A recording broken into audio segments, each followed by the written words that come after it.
Putin ও শেখ হাসিনা যা করেছেন মোদি তাই করতে চাইছেন, ইন্ডিয়ান এক্সপ্রেস।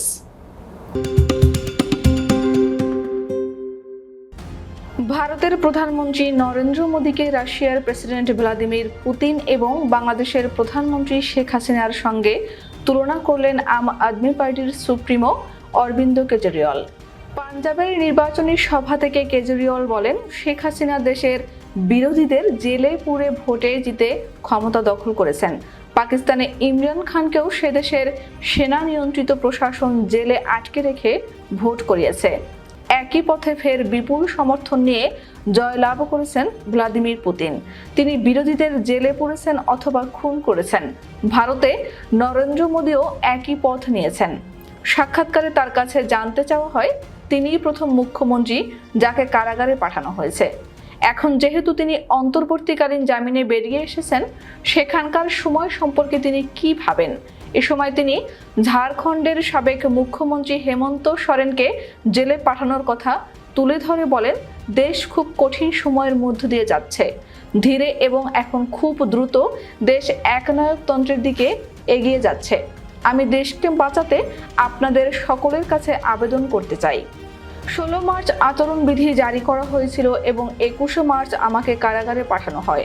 আমাদের নেতা সঞ্জয় সিং, সত্যেন্দ্র জৈন এবং মনীষ সিসোদিয়াকেও মিথ্যা মামলায় কারাগারে রাখা হয়েছে। আমাদের 4 বড় নেতাকে কারাগারে রাখার পর মোদিজি বলেছিলেন, আও চুনাভ লড়তে হ্যায়। তারা এনসিপি এবং শিবসেনাকে দুটি ভাগে বিভক্ত করে, তাদের দলীয় প্রতীক ছিনিয়ে নেয়।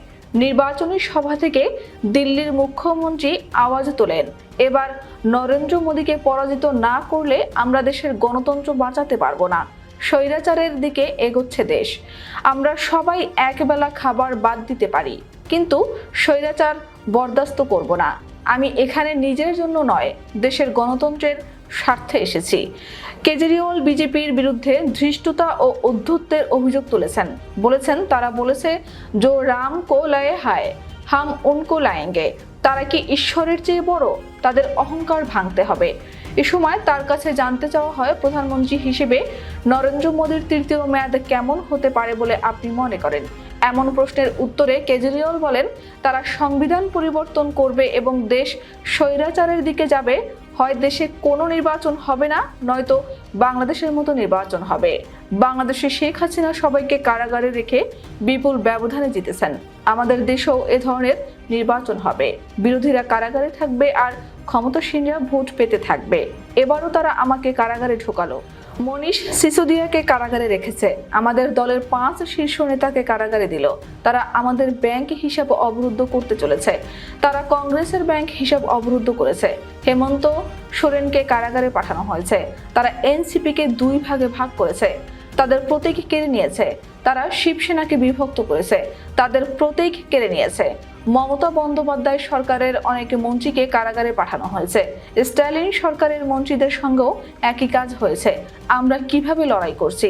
এর আগে ভারতের পাঞ্জাব রাজ্যে নির্বাচনী প্রচারণায় গিয়েও তিনি একই ধরনের মন্তব্য করেছিলেন। সেদিনও কেজরিওয়াল বলেছিলেন, বাংলাদেশের প্রধানমন্ত্রী শেখ হাসিনা সব বিরোধী দলের নেতাদের জেলে ঢুকিয়ে ভোটে জিতে গেছে। নরেন্দ্র মোদীও শেখ হাসিনার মতো বিরোধী দলের সবাইকে কারাগারে ঢুকিয়ে জিততে চান, কিন্তু আমরা তা হতে দিব না।